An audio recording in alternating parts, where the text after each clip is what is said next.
the basketball regular season has wrapped up already for some teams and will wrap up by the end of this weekend for others. So it's tournament time, and March Madness is about to get underway.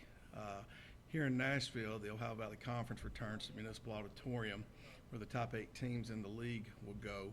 The focus for us will be on mainly on Belmont and Tennessee State, which head in as strong contenders to win the conference and wrap up the automatic bid. Belmont may already be in with a strong regular season. They have a shot at an at-large bid.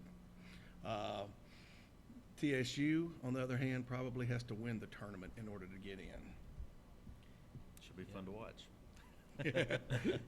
And the women's tournament's also this week, Wednesday through Sunday for the SEC. The SEC is a little bit different this year with the 14-team format. You've got the extra day now. Right. The women's, actually, they're only going to be 13 teams because Ole Miss is not eligible for postseason play this year, so an extra team gets a bye this year. But big important thing for University of Tennessee is they got the double bye, being one of the top 4 teams, so they won't have to play until Friday. Vanderbilt is looking at a Thursday game. They're sort of right there on the edge of the haves and have-nots in the SEC. There's sort of 7 teams that are pretty well set to make the NCAA tournament, and then 7 teams that are sort of looking to buy their way in this weekend. So Vanderbilt's obviously playing well with Tiffany Clark lately, recently winning a national weekly player of the week. And if they can get Christina Fogarty back and healthy, there's a chance for a deep tournament run for them. And obviously Tennessee's an odds-on favorite to win this thing, as they are every year. Yeah, you're right about Vandy. They do intrigue me that you're not sure exactly what you're going to get, but some potential's there, Sure. even without Stephanie Holzer being in the lineup this year. We're still a week away from the blue mist invading Nashville as we have the SEC men's tournament at Bridgestone Arena. That's going to run next Wednesday through Sunday, right up until the NCAA tournament selections, and we'll talk more about that next week. Right now, everybody's jockeying for position. Vanderbilt would love to move into that second day if it's possible and not have to play that opening Wednesday game, which makes it almost virtually impossible to make a run to the weekend.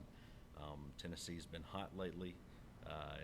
They're starting to look like a team that's capable of making the NCAA tournament if things really fall together. And then, of course, you've got a handful of fun personalities that I think people will enjoy watching at Bridgestone. Marshall Henderson and Ole Miss. Mm-hmm. Willie Cauley-Stein, I think, starting to come into his own without Nerlens Noel being in the lineup now at Kentucky. Phil Pressey can make things happen at the point for Missouri. So, yeah, I think you're going to see a very wide-open tournament next week, even though Florida and Kentucky right now are the favorites to me. Speaking of the individuals in the SEC, back to the OVC, some of the players to watch this week there. You're going to want to watch Rob Covington at Tennessee State, legitimate NBA prospect, 6'9", can play the 3 position, plays a little bit of the 4. Fully healed, I believe, now from a midseason injury that kept him out for 10 games. He'll be a key to watch. Another key is going to be their center, who stepped up and really played well during that stretch, and that's Kellen Thornton, who Rick Byrd, when TSU beat Belmont in the last regular season game between the two, said Kellen Thornton was now the guy to watch, more so than Rob Covington. He said, Rob Covington is an established player that's going to play on the next level. Kellen Thornton is their most valuable player, according to Rick Byrd.